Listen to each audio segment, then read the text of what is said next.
Hi, welcome to our special devlog. This is Mac, a puzzle platformer that we made as a submission to the Game Dev TV 2026 Game Jam, which ended up winning. It still feels crazy for me to say. It was a bit of a journey to get here. How about some story time? A few months ago, I suddenly woke up one day and was like, you know what? I want to learn game dev. This was after a few months of bad burnout from work, but for some reason, that day I had a particularly high amount of energy. I played around with game dev, pixel art, and music ever since I was like 13, maybe even younger. It was actually one of my first dreams as a little girl, making games. That day, I purchased Game Dev TV's Unity 2D and 3D courses. And no, this video is not sponsored by them. They just seemed like high quality courses, so I decided to start there. I saw that they had a game jam plan, and so I thought, this seems like a good first game jam to join. So I did. I invited my friend Lucas, who was interested in learning game dev too, and I thought it would be a good opportunity to give him a chance and help him out, as well as to learn how to work as a team. A few days later, they revealed a teaser image for the game. I was excited, so I theorized a lot about it. In hindsight, I completely missed the mark. For some reason, my best guess was that it was going to be platformers. But a few days later, they revealed it to be conductions. I got super excited and thoughts raced through my mind with ideas.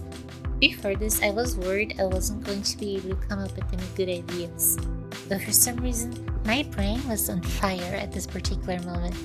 So it came to me. A game about magnetizing plugs and powering up the level by connecting them to sockets. That idea immediately spoke to me, so I pitched it to my friend. He found it interesting too, so we went with that. And this is how everything got started. Welcome to Mac's Special GameJam Devlog. I'll guide you through the 10-day long process making the game with Lucas, and some of the aftermath as well.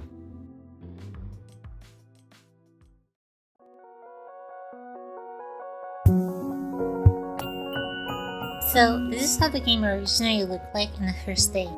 Yeah, this has become a common thing with me. I always end up working on the base defining features for the game before any visual, so it ends up looking silly. That said, the very first thing I did was to make sure the movement felt good. The last time I did a platformer was for the Unity 2D course that I did, and although it was okay, it was lacking a lot of things.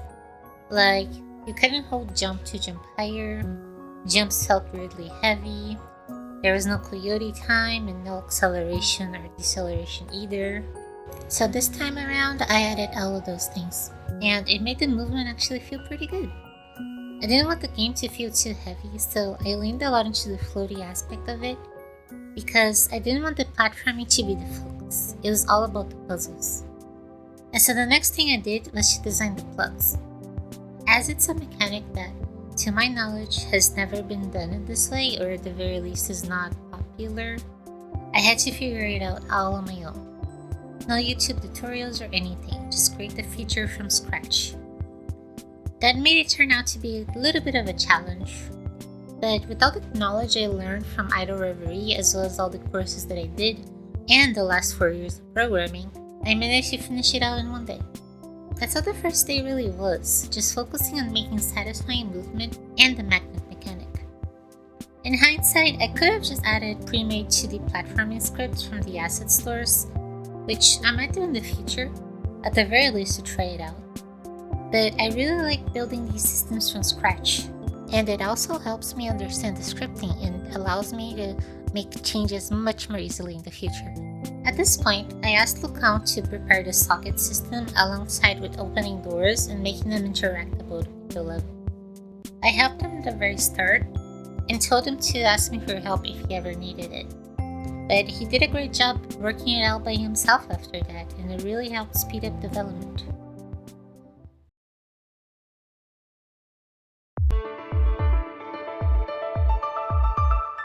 While I was working on the sockets, I decided to work on the visuals.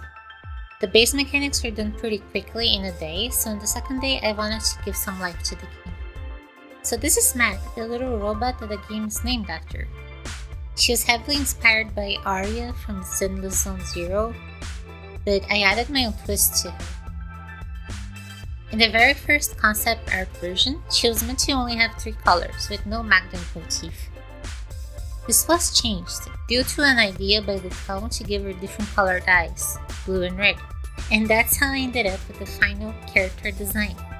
I think she ended up looking really cute, even if she resembles a Nintendo Switch. You know, it would be cool to launch Mag in that console someday. I actually spent the entirety of the second day just making animations for her, as well as implementing them to the game. Animation always ends up taking a little while, and to cut scope, I worked very few frames of animations, like older games. The next thing I did was to work on the environment. This was the first version. Although the lab aesthetic was getting there, it didn't look quite right to me, so I played around with it and ended up with this. Right here was where the game was starting to show its personality. It had the dark meadows looking for it with lights bringing attention to important objects, and even properly color-coded. Before I continued working on visuals, I took a break to fully implement Lucão's changes with mine. I also ended up making a quick level transition, which I learned is called an iris swipe.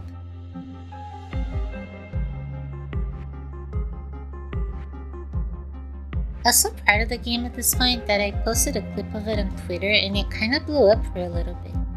Well, bear with me, this was my first tweet ever to get more than 2 likes. Waking up the next day and seeing my tweet blow up excited me even more. I was like, people like this, that's amazing. And that gave me even more energy to continue. At this point, our strategy here was clear. Since I had the free time to work on the game all day, I asked him to think of levels and further ideas for the game, like objects we could activate and the like, while I kept working on coding and visuals. We did run into a few problems. Some things were limiting our creativity, so we changed up some of the mechanics a little bit. At first, plugs will automatically connect themselves into close-by sockets after entering their range. This turned out to be a little limiting for level design and quite buggy too. So I ended up with this concept of aiming at sockets to pull in and connect plugs nearby. In hindsight, it ended up not being very intuitive and not really making much logical sense, but we needed to settle on something quickly, so we settled on this. Since we managed to get the game relatively ready mechanics-wise in around 3 to 5 days, I decided to make a pre-UI. I thought having a good-looking UI would bring that feeling of a complete experience to the game. The very first thing I did, I had to decide on the game's name. Since our character's name was Mag, we decided to name our game that. Oh, and speaking of which, the name Mag did not originally come from the word magnet. This is a little silly, but at the time I was looking through our pixel art for inspiration, and I saw a post of a cute mage character. This post's title was Mage, and so I was like, Mage Mag. It's gonna be Mag. And then I was like, oh my gosh, Mag, like the robots from Phantasy Star Online. And she's a robot too. 2 hours after sending the game name idea to Lucão, I realized, wait, Mag as in magnet. Oh my gosh, how did that happen? It just works. It was really funny to me how much of a coincidence everything was. Anyway, with that, we made the game's logo. I particularly love the idea of having A being a magnet. This is the first version for the title screen, level select, and pause mode. I was going for something NES or Game Boy-esque. To give that retro look, I avoided having too many colors. The title screen was supposed to be a bit more involved, with a forest scene and Mag looking up at a big lab. But because of time restraints, I decided to leave those ideas for a potential full version. Also, I did run into a font issue here. Pixel fonts and Udemy just did not mesh well. I think I might have spent like a full day trying to get them to look right. It was tough. It felt quite a bit like a wasted day. Anyway, I wasn't super satisfied with the menus, so I ended up working on them a bit more and ended up with a much better final version. Here's the new title screen. level select, and pause menu. I also added some animations to things to give them some life. At this point, it had been 8 days, and so the only thing we had left to do was... Luca and I ended up talking a lot about the levels, what to do and what not to do. Honestly, I gave some pretty bad advice looking back, but he came up with some really good levels. I personally made 2. The first one, which was a simple level to teach you the game's mechanics in a safe space, and the other one was the challenge level. I mostly wanted to use the idea of having flips as platforms, and that was the main focus of the challenge level. The other ones were all made by Lucan. I'm especially a big fan of level 3, where you have to wait for the elevator to go down before unplugging. It makes people have to stop and think and take it slow to continue, which is nice. After I made the levels, I polished the visuals and some other things up a bit. I made a quick credit screen, a logo splash screen, and we were done and ready to launch. I remember being super excited and nervous to show people our game. I was confident in our work, but it still made me anxious, especially because my code wasn't particularly great. It was done very quickly in an effort to finish the game fast, with barely any regard for scalability or maintenance. Eventually, we started getting people to play our game and give us their thoughts. I sent it to a few friends as well.